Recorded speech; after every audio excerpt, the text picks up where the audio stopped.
পুজো সামনেই আসছে, আর কাঞ্জিবরণ দেখাবো না এটা তো কখনো হতে পারে না। আজ তাই তোমাদের জন্য নিয়ে এসেছি কাঞ্জিবরণের কিছু ভেরিয়েশন। এটাকে তোমরা কিন্তু সেমি কাঞ্জিবরণও বলতে পারো।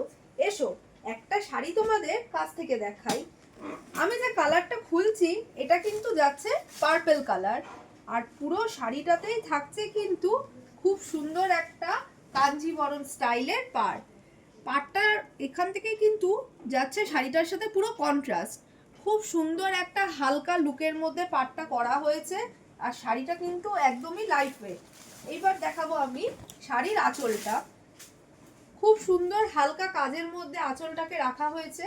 এবার আমি শাড়িটার ব্লাউজ পিসটা দেখাবো, যেটা কিন্তু আরো অসাধারণ। পুরো একটা সেলফ ওয়ার্কের মধ্যে ছোট ছোট ফুল দিয়ে সাজানো, আর সাথে থাকছে কিন্তু এরকম একটা কন্ট্রাস্ট পাড়।